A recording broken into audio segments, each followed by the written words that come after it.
Welcome to the HR Empowerment Podcast, where we will uncover strategies and new insights from HR professionals who discuss up-to-date regulations, best practices, and the most pressing topics like diversity and equity, leadership, dealing with difficult situations, and much more that affect your bottom line and business. Thanks for joining us.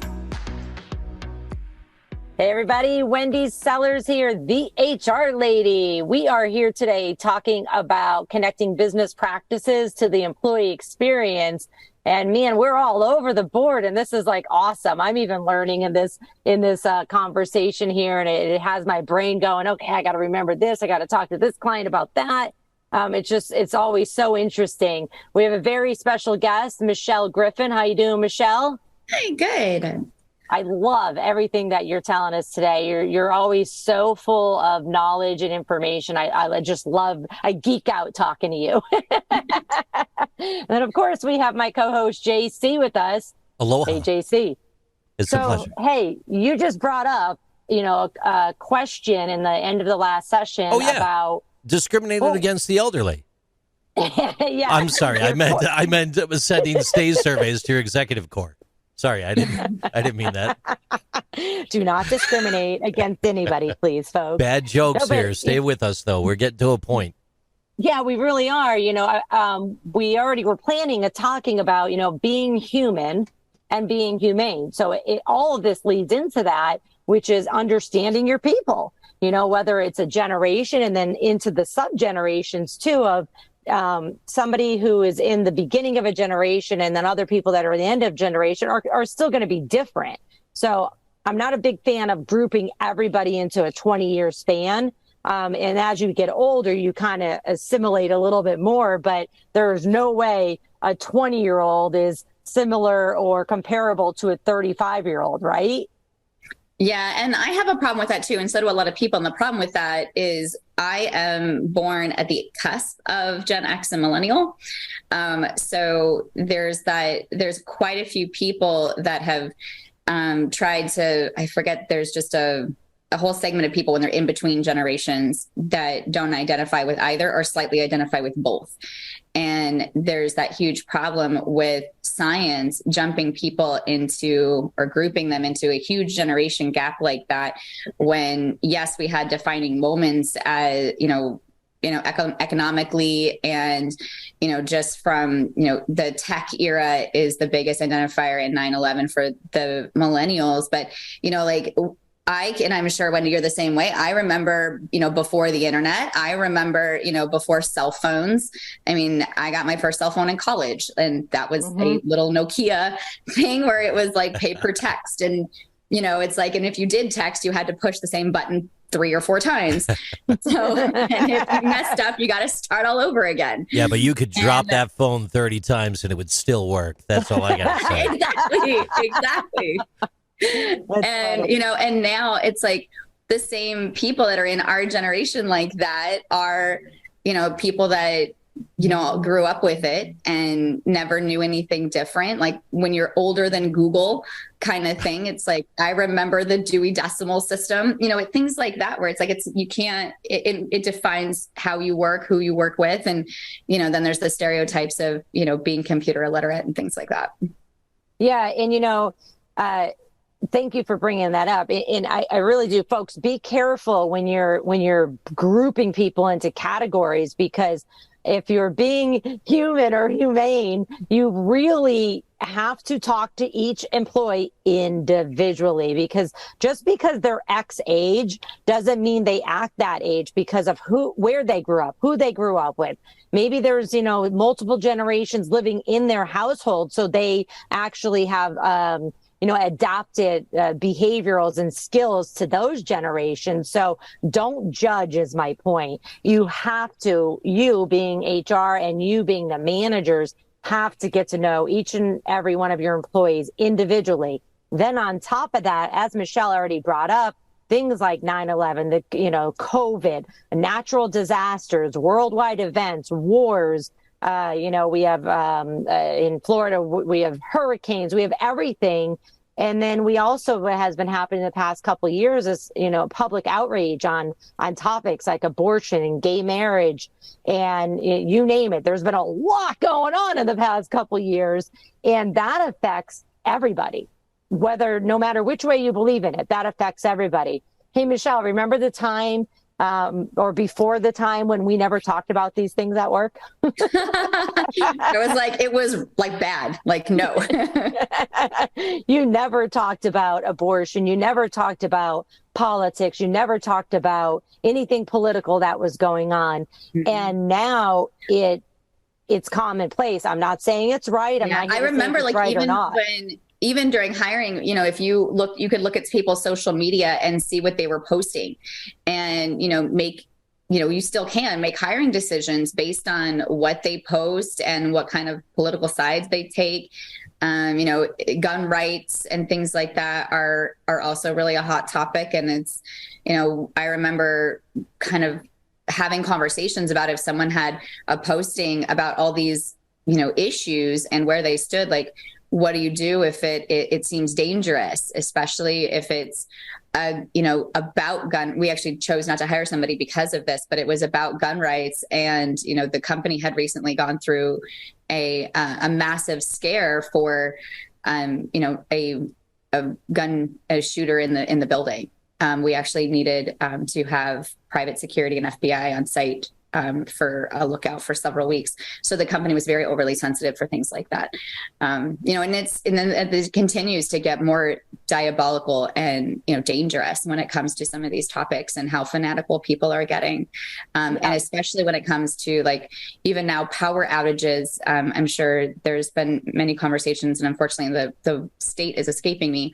But there was a shooter that shot a power station and left, many, large portions of a city without power in the middle of winter. That just occurred a few weeks ago. Yep. So, it's things like that where it's it kind of bleeds into the idea of natural disasters or man-made disasters. And, also how do you treat the employees that's affecting? And, obviously being human and humane about what can they do when they can't get to work or their work location is affected by that. And so they can or can't work because the company has no capacity for them to work or they personally can't work. Right. And so it's important. That was in the Carolinas, by the way, I think South Carolina. But it's super important to have a plan. I don't care if you have 2 employees, 500, 5 million employees. You need to have a plan of these potential risks that might happen. If our one location goes down, how are the other locations going to adapt? Where are we going to let our employees work from? And how are the customers that are affected there going to, continue to be our customers? All too often, our executives are only worried about the customer experience. Mm-hmm. And, what we're talking about here today, folks, is really, really leaning in to substituting that word customer with employee experience, because in my opinion and my experience, if you take care of the employee, they will take care of the customer. Mm-hmm. And we have to make sure that we're putting that humanity hat on. This past couple of years, if you did not have the humanity hat on, you probably lost a lot of employees, right? Go ahead, JC. Thinking about the politics topic and some of the current events, like you mentioned, does free speech mean that management and human resources have to let people say whatever they want, though? I mean, when does telling a coworker what you think about politics become an actual form of harassment or intimidation? Just a different viewpoint to consider. Can HR stop people from talking about politics at work so that people just don't talk about things that could make the office environment bad? You want to take this one, Michelle? So it depends. It depends. So it depends because there's a lot of legal things you just said. So the word harassment has a legal definition to it. And it could be, that it has to be pervasive. And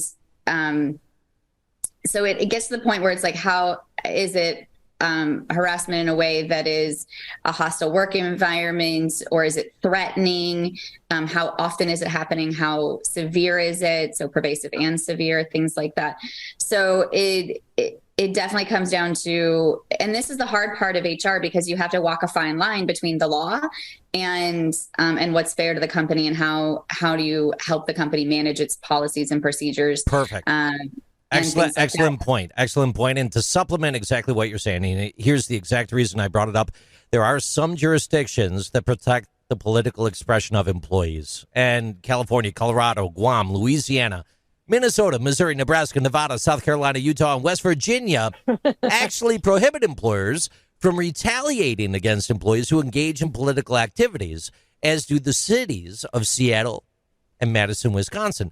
Now, New Mexico safeguards the right of employees to express political opinions, while Illinois, Iowa, Louisiana, New York, Puerto Rico, Utah, and the U.S. Virgin Islands, and Washington, D.C., as well as Broward County, Florida, and Urbana, Illinois, prohibit employers from discriminating against employees on the basis of party membership or election-related speech and political activities, which is all really intriguing because these are laws. And if you're doing HR outside of like a specific locality, you really got to keep in mind some of these specific laws in the counties and states that you operate in.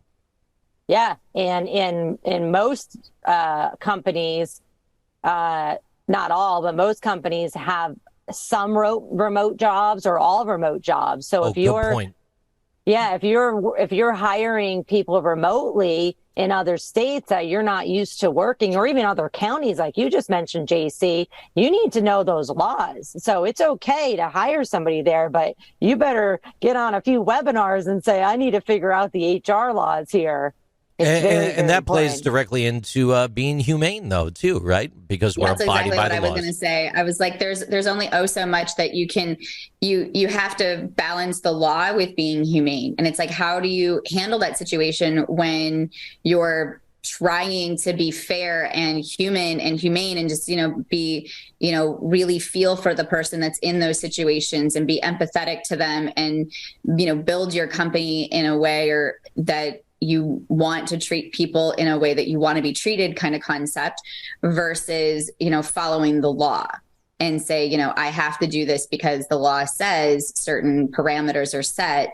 And, you have to work both ways. And that's something that, people in HR have to, it's a big part of our job. And most HR people, I would say a lot of people that I meet in HR, it takes them a while to understand that, because they just get thrown into the industry. Oh, yeah. And they're just like, oh, well, here's HR. And they're just told to go do these functions, but they never grow in their career enough to understand that they're there to protect the company and be advocates for the employees. And it's a very difficult, stressful job when you do it correctly, when you walk that line and you lean on your resources for employment law.